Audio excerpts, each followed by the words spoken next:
Good morning. Welcome to Sales Chatter, the logistics podcast, where we aim to help 10,000 reps hit a million GP. I'm your co-host, Ryan Mohammed, aka the Logistics Monk, and I know the title. It says "Let's Talk Florida." Last night was a brutal night in Toronto for everybody out there, but I do have my main man, the sales hacker himself, Dan. What do you think, man? Did we kind of curse the Leafs by setting this up yesterday, talking about Florida? No, I don't believe in any of that crap. I think, you know what, it's like everything. The Leafs play out of 60 minutes, they played maybe 30, sometimes 20, sometimes 6 minutes, and we just didn't, you know, just like with Tampa, we didn't quite pull it off. Bravosky was like on fire. Oh my God, But those last 5 minutes, man, he was just saving everything. There was nothing he couldn't save, right? So yeah. But Kachuk, he took some hits last night, man. He took some hits last night. It was you know what? I think it was a great first and kind of halfway through the second, then the Leafs fell off. yes, I thought so too. I thought they played really, really well, and then they fell off. But you know what? You know what's not going to fall off, Dan? Today's Let me guess. episode, Data Day. There we go. To the HPLS podcast. Live, relevant, and high performance information, conversations, and education weekly.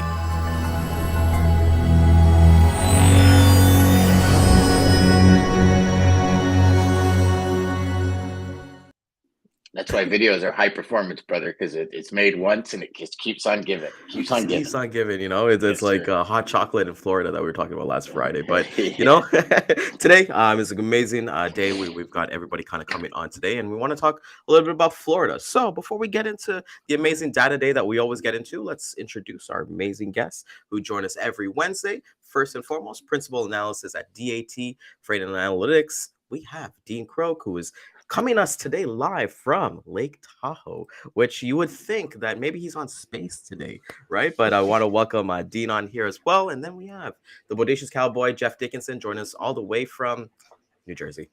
Joyzy. Welcome to Joyzy. What's going on, guys? There you go, man. Glad to be here. Got a lot of So talk Jeff, about. you had mentioned the other day when I think it was we were talking about the Rangers. So I'm sorry that that didn't work out. But you know what? We're used to it here, man. 20 plus years where it didn't work out. Well, the Devils are still in it, right? Yeah, So he can the rep for Devils both. are in it. Well, that's why when Jeff said to go Rangers, I was like, Rangers, you're in Jersey, man. Devils. Once a Ranger fan, always a Ranger fan. Now, were you originally from New York and then went to Jersey, or were you born in Jersey? Born in Jersey. Born in Jersey, okay.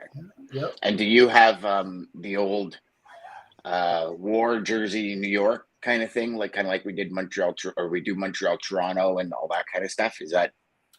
Well, yeah, to a certain degree, but I'm also a New York Giants fan, and you know how good they are. But once a fan, always a fan, and you're going to win some and lose a lot. Yeah, I love that one. Win some and lose a lot. It's kind of like sales. It is like sales. And I've never cheered so hard for the Maple Leafs, Dan, after the Panthers beat the Bruins this week. We're still smarting over that loss. Yes. Having like a record season and then getting hammered. That was brutal. Hey, we watched the Dallas game last night. How about Pavelski getting all of the goals, but then the Kraken still won? It was a phenomenal game. Playoffs are just off the charts this year. I really think in both sports too, NBA, NHL, it's been really like LeBron James. They beat Golden State Warriors last night, so that was an amazing. We're seeing all these higher seeds beat like the lower seeds, and it's like, okay, we got to get a game. Like that's why I enjoy the World Cup, Dean, and I love cricket a lot because it's that one game, right? You get that one game playoff. You don't show up, then you don't show up, right? But Dean, tell us about where you are. That's like sports, right? That's sports in general. You don't show up. You have some days where you're off. You have some, if you look at the Leafs game last night, how many times we hit the post, how many times it was missed by this much. And it's literally a game of inches or millimeters at times. Like golf, best golfers in the world show up to a tournament. They're not on one day out of the four and they're out of contention. I love a show where we can bring metric into this. Oh yeah, I love it. I know we're in the exactly best what you industry mean. there is. Best industry Millimeters. there is to sell. Love So Hey, it's it's awesome. just like the NCAA collegiate games, basketball March games. Madness. When the lowest ranking one beat the, or the highest ranking one beats the lowest one. A couple of times. Right. It's unbelievable. Awesome. So I know everybody didn't tune into sports chatter today, but let's get into the current freight market conditions and why we're talking Florida today, Dean. So let us know first and foremost. Like you mentioned last week that you're on a trip to Lake Tahoe. Tell us a little bit about that journey. What did that look like for everybody who's wishing that they can be there right now, like Dan and I? Yeah, so we're in Lake Tahoe at 6,000 feet, and I have to say the oxygen levels are playing havoc with my brain. I'm not as sharp as I normally am.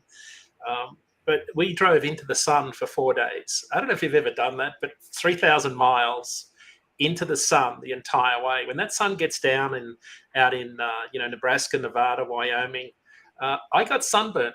Both my son and I got sunburnt. We were at it for 46 hours. We stopped at hotels each night for 5 or 6 hours.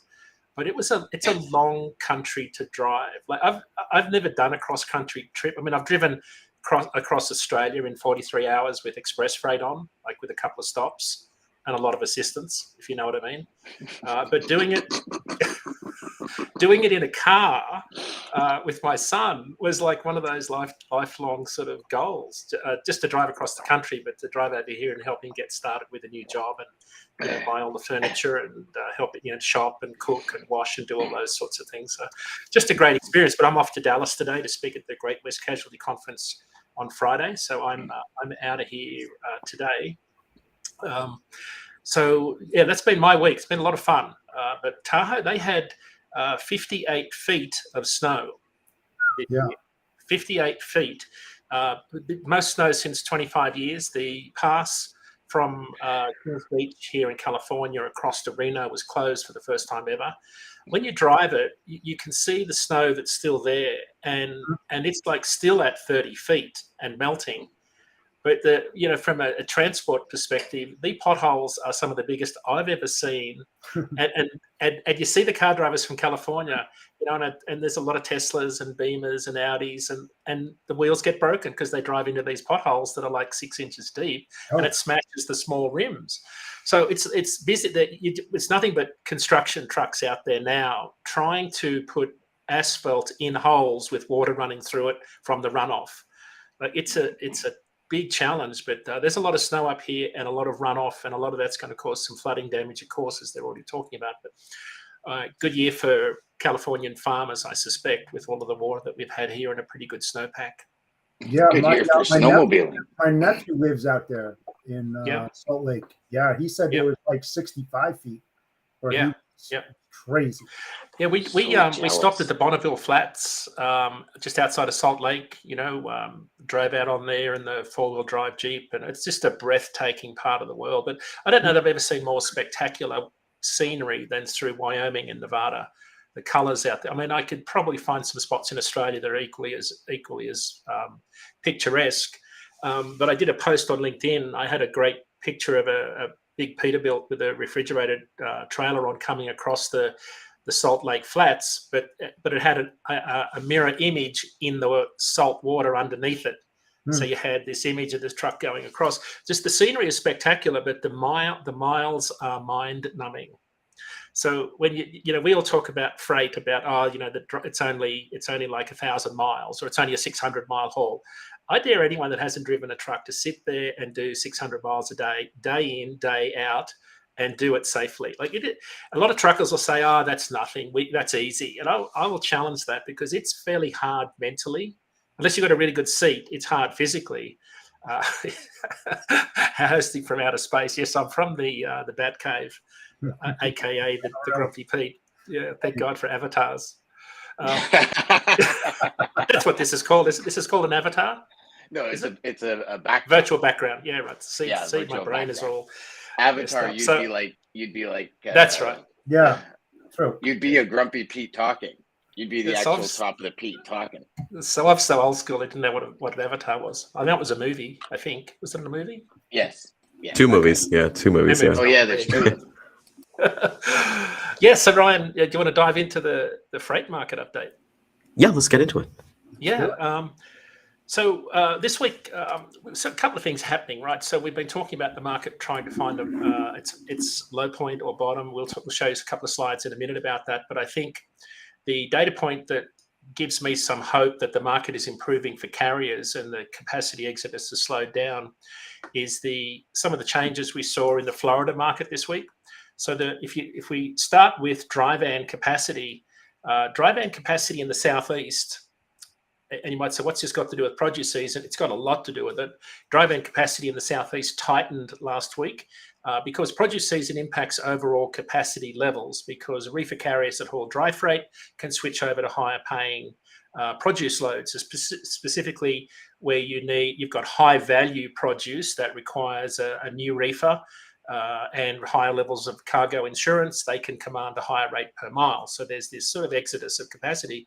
Rates are up 5 cents a mile, but still at the same level. So the southeast, when we look at the southeast dry van rates, they're about the same as 2017 and 2019, which is not good news because 2019 was, of course, a horrible year.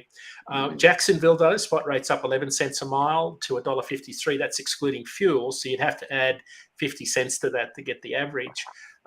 Loads to Houston were up, but still sort of at around $2.17 a mile, so reasonably good value for carriers.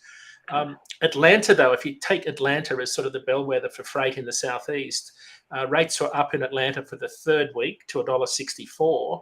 So that's going to be about $2.14, including fuel. Georgia state level rates, when you look at all of the rates in all of the state of Georgia, are about 10 cents a mile higher last week. The average was $1.74 for the state, but also identical to 2019. So we're seeing a lot of 2019 numbers pop up. And in the refrigerated market, a couple of things are happening over this 3-week period. Last week was the 75 Chrome Shop Truck Show. And you might say, what the heck has a truck show got to do with capacity? The 75 Chrome Shop Truck Show in Wildwood, Florida is one of those events where a lot of refrigerated carriers that specialize in high value commodities take time off. They take the entire week off for the truck show. And what we see is capacity tightens, but at the same time as produce volumes are increasing and peak shipping for Mother's Day starts. So that this week and next week are the 2 weeks for peak Mother's Day flowers in Miami. About 90% of our carnations and roses come into the Miami airport. The reason is most of the flowers that for Mother's Day are grown in Ecuador and Colombia. It's only a short flight. I think it's about a 3-hour flight.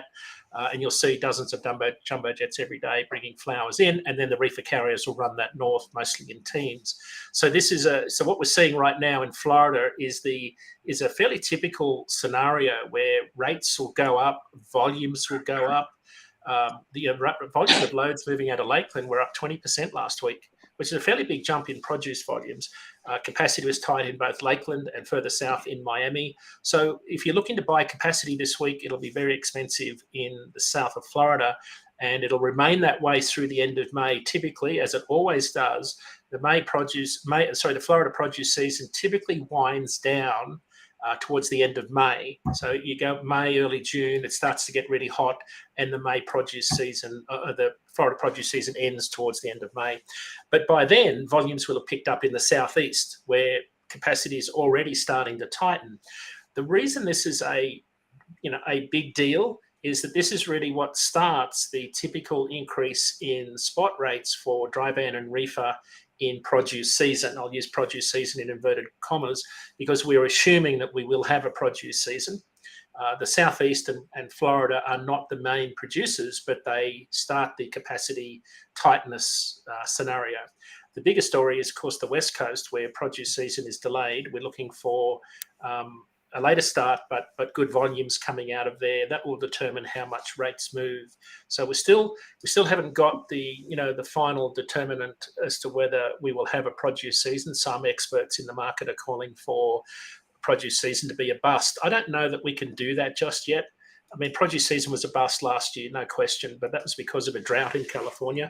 This year we've got too much water, but growers are growing and picking and harvesting, and truckers are hauling freight. So if we have, we're looking for May to be a real turning point in the refrigerated market in particular, driven by produce season. So the market update for this week really is that we're starting to see some early signs that there will be a produce season.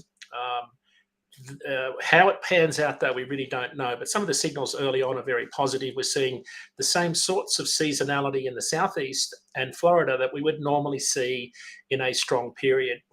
When I look at the produce market volumes compared to the last two freight recessions, 2016 and 2019, we're identical to 2016, and we are about 25% behind 2019, though. So but May was a quiet month in 2019. So I think what we'll see, if we can get a good hit of produce volume in this month here, we could see the market start to turn and improve. So that's sort of the market update for this week. We've got some more charts, but I'll pause there and we can sort of discuss that.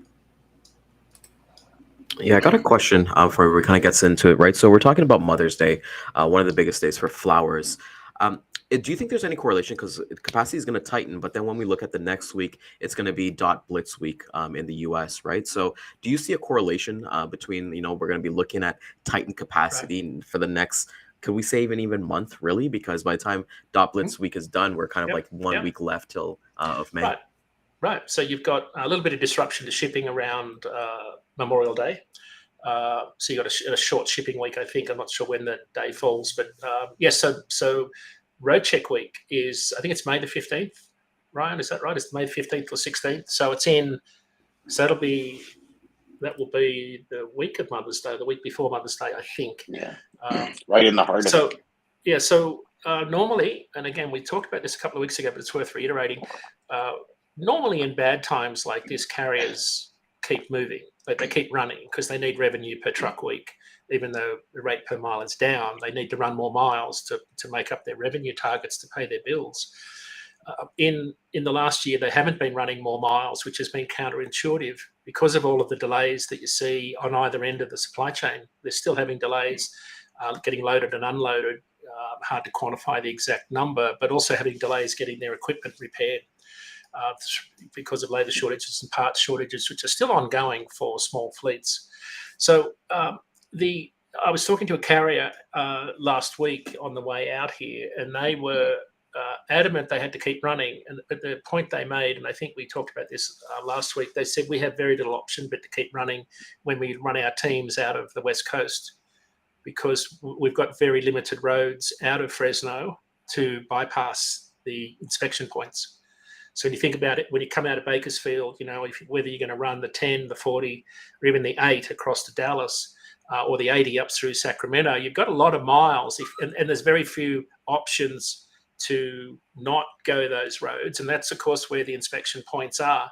The point was they weren't evading them. They were just saying it's going to take us hours, and we were already telling our shippers expect at least an 18 to 24-hour delay in those loads to the east. So they're already doing that now. So, and you might say, well, how is that possible? Because they should have the right number of staff. Well, if you've got a limited access road, you've got a big interstate like I-40, and they decide to pull up everybody, that line of trucks gets very, very long. And very quickly. You might creep along at under 5 miles an hour and go off duty on your ELD. Hopefully you can do that, or just be parked for periods of time and save your hours. But it's hard to avoid them. I got pulled over once and had a level 1 inspection on a bobtail. It was 6 hours just for a truck. That was in Connecticut on I-95. So it's a pretty serious deal from a time perspective. I think that's why a lot of carriers, there's a bit of a myth that people avoid them because they don't want to get their truck inspected. That's a myth. Most people love the idea of a professional looking over their truck. And most people, there are some people out there, you see them on the roads, they are running trucks that shouldn't be on the road. There's no question about that. I see them every day. But for the vast majority of people that are professional, that do their own work on their own trucks or have a mechanic in their own shop, they love the idea of another set of eyes on their truck because they're proud of it. So that's the vast majority of people. They're not afraid to run across it. What they're worried about is the time they lose under the ELD mandate now, because you lose those hours. There's an opportunity cost. And it's not just the 4 or 5 hours. It's the fact you lose a day, like you're out of cycle, you're off cycle. You miss your delivery appointment the next day, and then you can't pick up that afternoon, and suddenly you're 2 days out of sync. and you can't get home on the weekend. That's the bigger concern that a lot of carriers have. And what we typically see during Road Trek Week is reefer carriers will take time off at about double the rate that flatbed and dry vans will. So that's why, to your point, Ryan, we could see reefer capacity tighten more so if carriers do take time off, or there's just a slowdown in the velocities through the network. Even if carriers keep working, they won't be able to run as many miles because of Road Check Week. So yes, there are some things happening in May that could tighten capacity. From a carrier's perspective, yeah. I've got to share with you. So I explained it to a customer one day because we ran a ton of LTL out of California into the East, and it was almost 2 days later on delivery than we would normally be. And he was like, well, how could that be? And I said, well, think of it like this, like in Mississauga, and I'm sure it's like that where you are, Dean, and Jeff as well. When you leave work, if you leave work like 15 minutes late, you get caught in this like hour and a half traffic, right? And think about it coming that many miles from one coast to the next. Right. If you run into rush hour in one city, now you're running into morning rush hour in the next, and it just keeps adding up as you get closer compounds. home. Yeah, compounds. And I mean, I remember when we were with Transcend, when we were running Dell Computer, it was like we had a specific time we had to be out of Austin, and a specific time we had to be out of Nashville. And if we didn't meet that time to get out, we knew it was an extra 14 hours on the run. And Dell just couldn't understand it. And we actually flew our customer into Pearson Airport in Toronto at 5:00, specifically because he was from Austin, Texas, and he couldn't understand how traffic and the truck could move like a mile every hour and a half. We said, okay, no problem. So we flew him in, and literally just, and we get him off the plane, we get him in a car, and our office is 5 minutes from the airport. It's like an hour to get there. By the time we get to the office, he goes, okay, point made. Point made. We didn't even have to say anything. He was like, point made. I understand completely. So Dan, the other thing, it's construction season. Right. So isn't it always construction season though? Well, it is when winter finishes. It's winter and construction. There's only two. But yeah, pothole season's now. Then we get into full on construction. But having driven 3,000 miles across this country, let me tell you, there are a lot of single lanes on double lane highways that are all you've got's a single lane. And they are ripping up roads, putting down new roads one lane at a time. It was a never ending line of construction across the entire country, and you could see the trucks slowing down, doing the I'll call it the ELD crawl, where you deliberately crawl along at 4.9 miles an hour, and you don't burn your hours, you don't trigger on duty driving. So yeah, a lot of construction, a lot of delays. You've got to factor it in. So yeah, Road Check Week is going to be pretty big. Can you say that again, Dean? Yeah. So they crawl at 4.5 miles. Yeah, so with ELDs that are hooked up to your ECM, on-duty driving triggers at 5 miles an hour. Yeah. So you'll see in traffic, you'll see them just. So you want traffic to be either dead slow or flat to the boards. So you don't want any in between 20 mile an hour stuff. You want to if you're going to have traffic, right? Otherwise, without ELDs, we used to be able to just pull over and go to bed or have a nap or have dinner, shower, fuel, and then go back out when traffic's died, slowed down. So, but you can't do that now if you've got to keep rolling, because that 14-hour clock is sort of going to work against you at some point, where at the 14th hour from when you started driving, started work, you can no longer drive. Right. So it's a cumulative problem. At least if you go off duty under 5 miles an hour, you can save some of your 60 hours available for the week.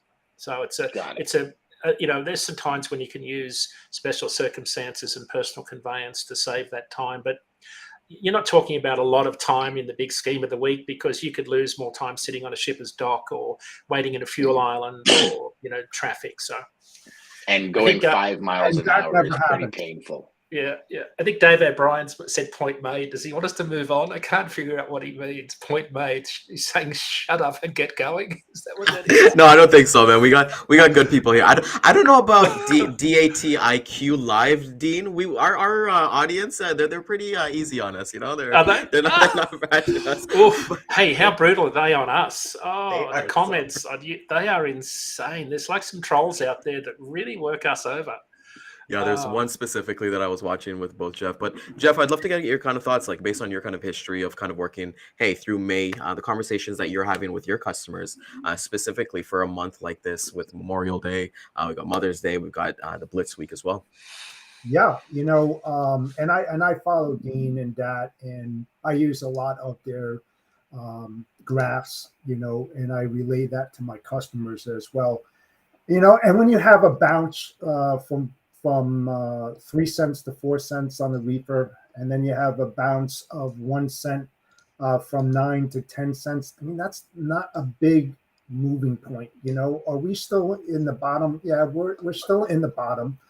And I've been having some chats with Jason Miller, becoming some friends, and I'll just read this. And I think it's so valid, and I'd love to get Dean's point of view on this. He basically said that my biggest concern is that if we look at the freight recessions before 2000, 2003, 07, 09, 15, 16, and 19, we recovered from each of these due to an exogenous demand shock. The 2004, 2006 housing boom, the 2010, 2014 fracking boom, the 2017-18 ELD tax cut, hurricane recovery boom, and the 20 and 21 consumer spending boom. I don't see any comparable boom coming. While restoring will likely help freight volumes, this will be a much slower process with far more incremental volume. So he doesn't see it happening. And that's from a demand perspective. Yeah, from the demand. And then, I went on to Trading Economics and I looked at information there. And in February, imports were down $4.8 billion and transport was up 0.8 billion. That's not good numbers, guys. I mean, that's telling a story that's not worth telling, but it is. If you really look at it. The point is that off of the Trading Economics site, they showed a graph that was horrific. That they don't see a recovery until at least March 2024, if the path follows that. So, I mean, there's just there's going to be more conversations about this and trending analysis and where we go from here. We have to see a big turnaround between now and Memorial Day, and even moving into the 4th of July and past that into Labor Day, going into peak. I don't know if it's going to happen. I agree with Jason Miller on this.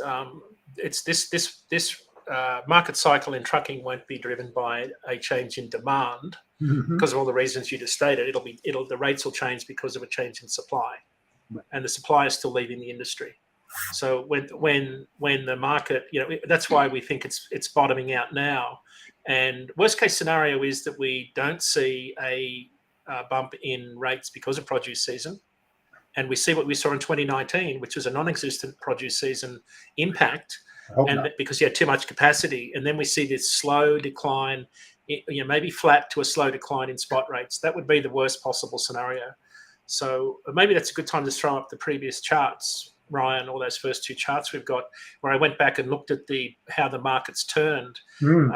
This is the chart for dry van, I think. And what you can see here is that at the bottom, both markets, this is the blue line is, and I can't see the number, I think the blue line is 2019, the grey line is 2016.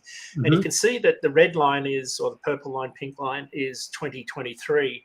And you can see how they've followed down towards this sort of low point in May and then pick up towards produce season.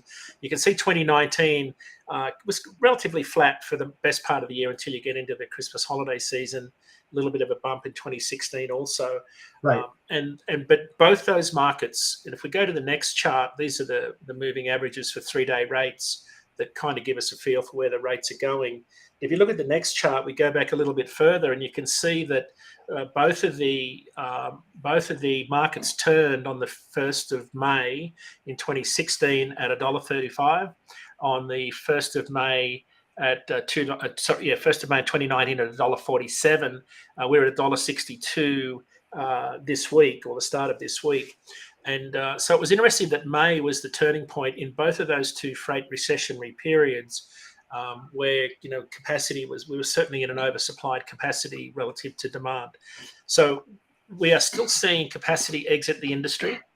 We're still seeing around 1,700 carriers, more carriers leave than come in, based on our data for April. So we're still seeing the net of new carriers and carriers exiting the industry. It's still negative, so we're still losing capacity, right, but at a slowing rate. So to the extent so this market, the rate cycle will turn based on the shift in capacity relative to demand, which by all accounts is flat to slightly down compared to this time last year. And I think Jason Miller's exactly right. And he's been saying this for a few months now, is that, absent a housing recovery, which drives a lot of flatbed and dry van freight, he doesn't see the demand trigger. I think he's absolutely right, barring some sort of a catastrophic event. So, Ken Adamo said on our show 2 weeks ago that the bottom in rates will be determined by the shifting capacity relative to demand. And we're still seeing long-haul interstate capacity exit. Diesel's down to just over $4 a gallon, was down about 4.9 cents this week, I think. To some extent, that gives carriers more breathing room because it lowers their operating costs even further. What is it now? I think it's 401. I'd have to quickly look at... No, I'm saying as a percent. I'd have to pull that up. I have to, if you give me a second. $4, it would be what? 17-18% at $4. No, if we look at what we talked about last time, it's more than that. Yeah, it's got to be in the 30s. Give me a second here. It's 35%. Yeah. Still 35%. Oh, wow. Yeah. So it's still high. But that's crushing, Dean. I mean, when you look at that, I mean, it's not sustainable. I mean, you have to be below 25% in order to make a profit on that, and the rates are still down low. The fuel is up high. These guys are getting squeezed, like unbelievable, but they still have to move freight, at a loss. A lot of these guys, they're just hanging on by, a thread. Yeah. So it's a good point. Guys, here's one thing that I think that we all need to make sure that everybody watching keeps in perspective. A lot of this conversation is from spot market. A lot of this conversation is not from contract rates. A lot of this conversation, like, there are companies out there that are booming right now with freight and have a ton of freight and pay good money for their freight. So as much as we're seeing, I think we've all been in this industry long enough to see these roller coaster rides consistently, right? And just for all you new freight reps out there, this isn't a like, holy shit, run for the hills, get a new career. It's just understanding that this is more of a spot market talk. So if you're working in the spot market, that's where you're subject to a lot of these fluctuations, and that's where you're going to get beat out on price by the next broker who chops rates in half, or the next carrier does it. Like, there's always customers with product they manufacture, like pharmaceuticals, right? Pharmaceuticals are never usually impacted by a lot of this bottom dollar rates because they need high quality people, professionals, to get their stuff done. Is it going to take longer, like Dean talked about? Yes, to get to your destination, right? But I think, Dean, the market goes through these cycles for a cleansing. I really do. I think it's a cleansing. Oh, yeah.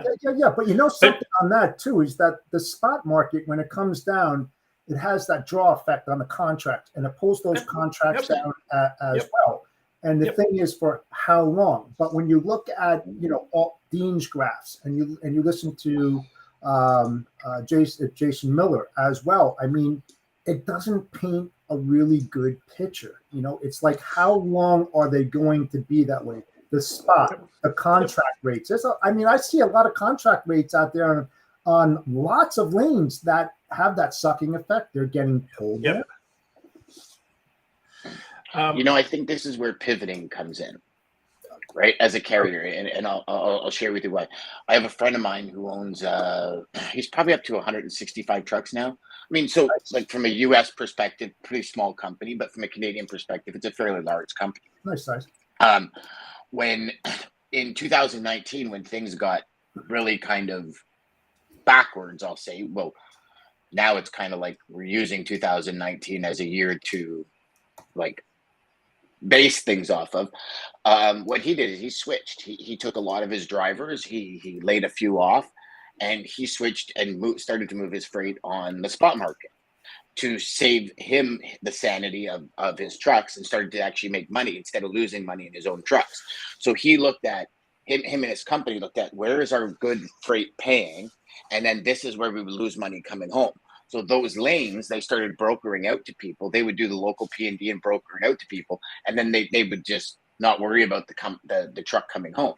So it's that pivoting, right? It's that understanding your markets, and all of you that move freight from A to B, that's your market that you need to understand, and pivoting inside of that market to make things work for you, right? And so he had, out of the 165, I think he had close to 60 to 70 trucks sitting. But the money they were making on the brokerage end paid for the trucks hands over fist, right? And I don't think a lot of companies would do that. Like if you talk to a 100 truck trucking company and say, park 33% of your fleet, I think they'd be like, are you crazy? Like that's going to cost an insane amount of money.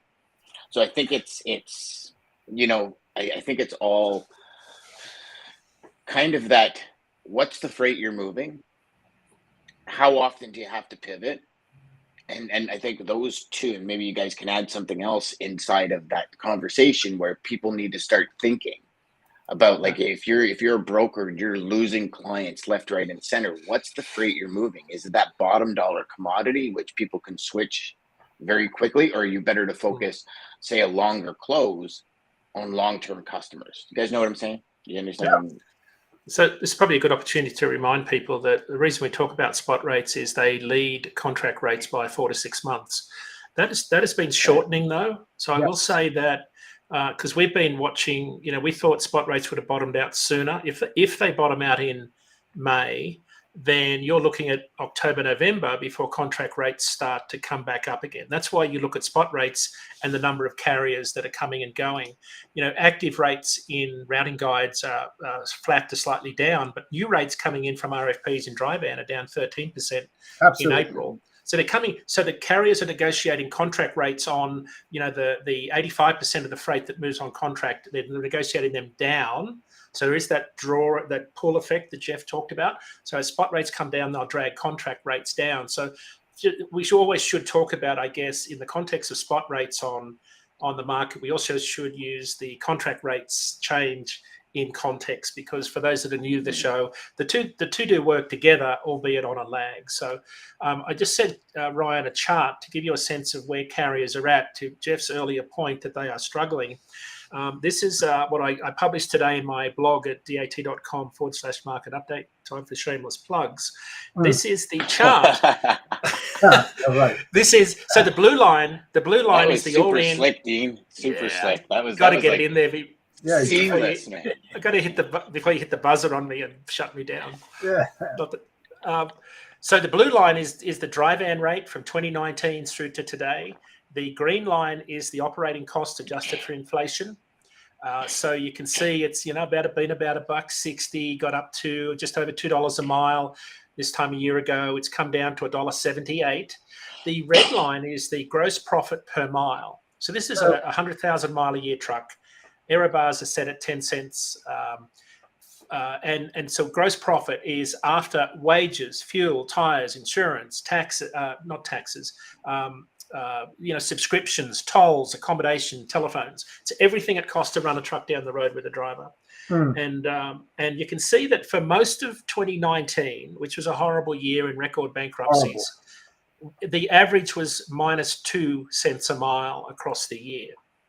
Slow grind forced a lot of carriers out, even big carriers. At the moment, we're sitting at +3. So we're not at 2019 levels of profitability yet, but perilously close if rates keep dropping.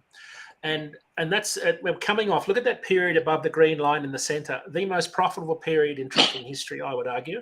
That gave carriers a lot more runway. They paid off a lot of debt. So it's different to 2019, and that's why carriers are hanging on longer.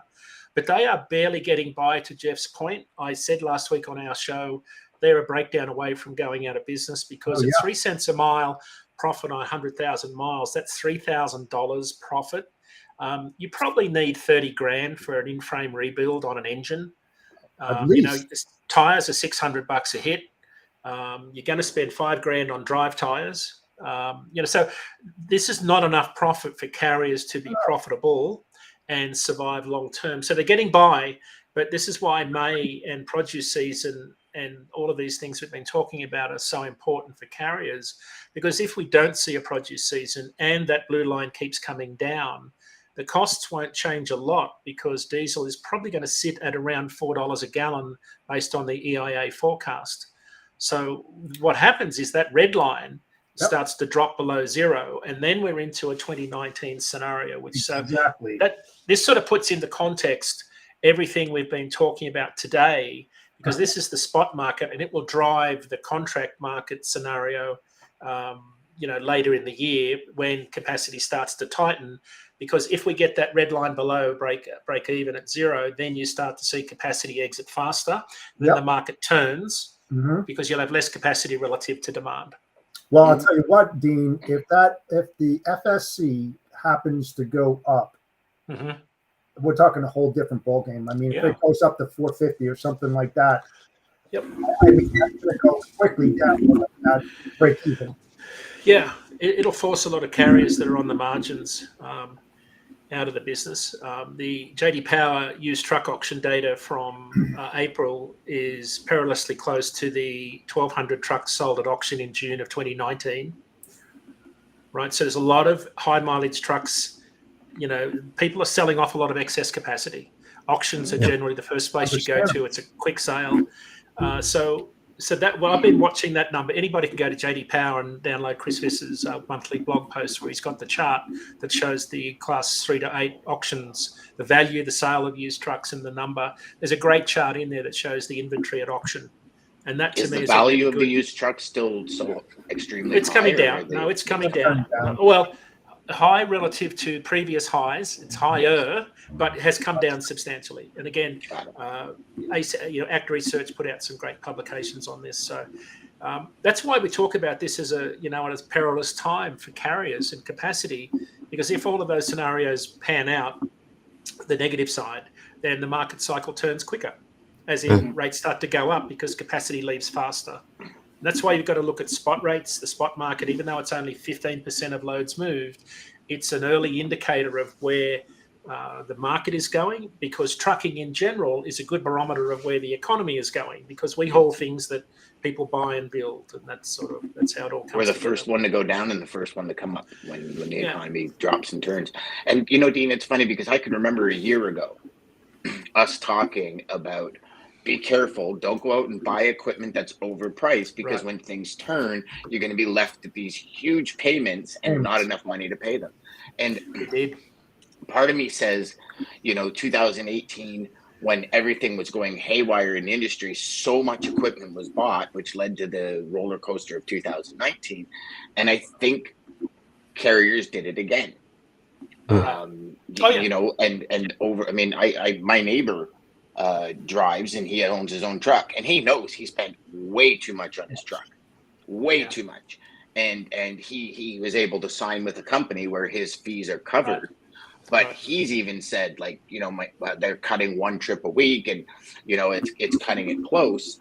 And my first question was, well, why did you? Oh man, it was such a good market. I said, I know, but it's unprecedented. You do know it was doing this to do this. Right. And he says, yeah, I know. I was just hoping it would be another 2 years and I would be set. Right. Wow. And I'm thinking, wow, man, it was already 3 years. We all did. And now we all did. You know, the 5-year swings. I'm not sure that COVID swing was going to be 5 years, but whatever. But it's if only some bloke could have told them 18 months ago that this had happened. If only. If only, you know. What the heck? only right up there in the left corner. You should have told him to cancel his trip to Bora Bora, you know, that $20,000 vacation. I've been like a crack record on this stuff. God, it was just, but you know, so another frustrating for you sometimes, Dean. Well, where it's it is because I hate seeing carriers suffer. I hate seeing them get into this pit of despair on social media, you know, complaining about everything and it all being entirely possible. I mean, on some senses, the experienced, veteran, profitable carriers are complaining about the carrier that's new and takes the load for the cheapest possible rate. That's always been the case. But a lot of new carriers made the same mistake of not understanding their operating costs, buying used trucks that were too expensive. Now have got high maintenance costs and rates have dropped, and they really don't know how to negotiate the market, because in a strong market, you could name your price. Today, you've got to look hard. You've got to search hard, pick the right lanes, be in the right markets at the right time. So one other data point before we sort of get to the end, guys, I wanted to share with you that's, again, a free data set is air cargo data. So air cargo, so if you're thinking about global indicators or just indicators in general of freight, like we talked about the spot market being a leading indicator of the contract market and the broader economy, air cargo is the most expensive. So it's the first one to get dropped when the market tightens. So remember when there was the tariff impact on, I think it was January 2019, that the tariff impact from the Trump administration came in, massive pull forward of freight. People couldn't find space on a vessel from Asia to bring their freight in ahead of the tariff increase. Air cargo rates went through the roof from Asia to the West Coast. During the pandemic, we had people couldn't fly passengers, so they're pulling passenger seats out, loading wide-body jets with air cargo. So fast forward to today, air cargo volumes, according to World ACD, it's a small company in Amsterdam, World ACD, publish a report every month.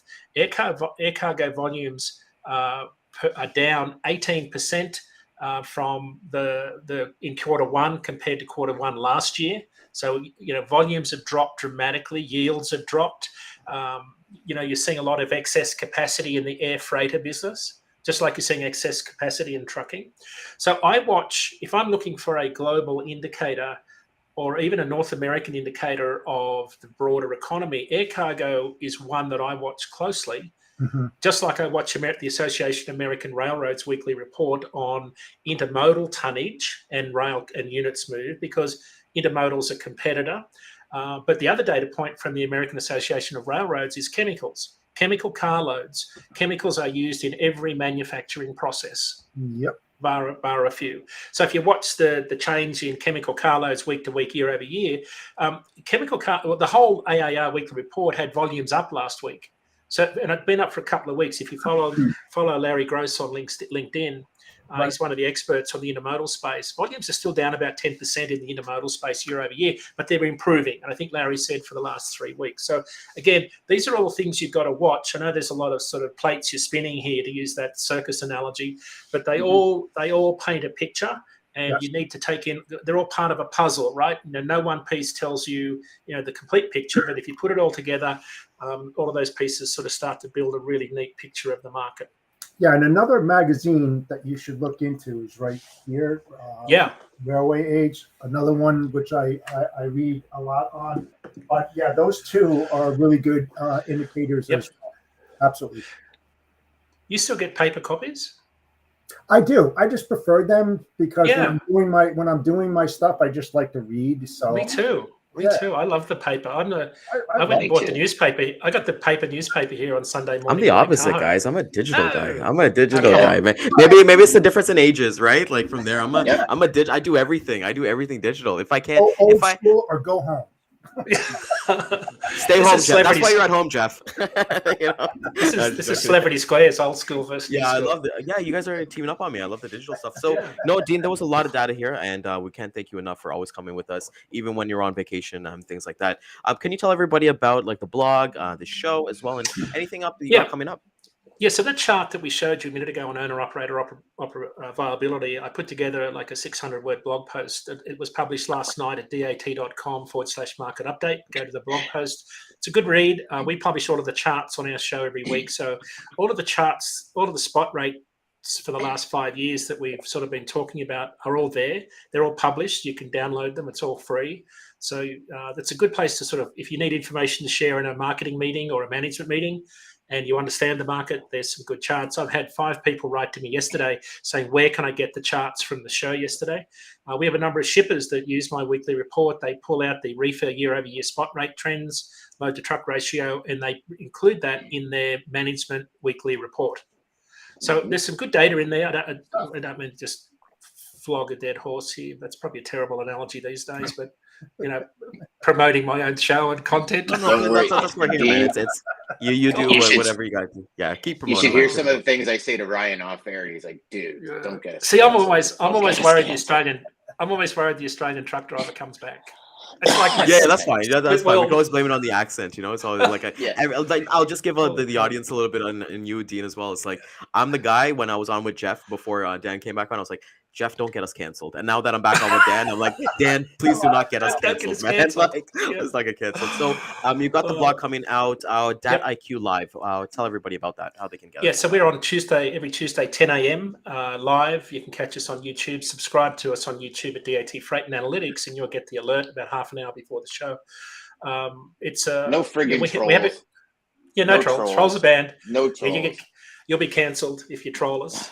Gosh, I spend a lot of time cancelling people on LinkedIn, and there's some people out there that have got way too much to say about nothing. Like just that's what we get. Well, that's the thing about having an opinion, So everybody catch Dat IQ Live every Tuesday morning. It's a great show. Jeff and I were on the last consecutive weeks, and it was a great time to be with them. So if you found value in this, please like, comment, share, subscribe to our growing channel, which we definitely love. We'll hit the replay back again at 2 p.m. on Facebook, YouTube, LinkedIn, and Twitter. And like I said, always share it with a friend, share it with a neighbor, share it with your spouse, share it with the Amazon driver who's bringing your packages today in care of Lake Tahoe, in care of Dean. So with that being said, Dano, give us 2 quick points and take us home, my man. Take the data. Talk to your customers about it. Show them if any of this data that you get on DAT or Jason Miller, anywhere that has real data that tells you what the market is actually doing, share it with your customer. But please, point number 2, understand it first. Don't just go in thinking you're some, understand it. That's the biggest takeaway from that whole thing. Huge. Understand it. Yeah. Exactly. And you know what? Just help your customer understand what's happening, because the person that has the information and can help the customer foresee things is the resource that they're going to want to use long term. Boom. There we go. So we'll see everybody tomorrow for Personal Development Day, which we had a great time. And thank you, Jeff. Thank you, Dean. And Dan, we'll see you guys tomorrow. Take care. Yeah.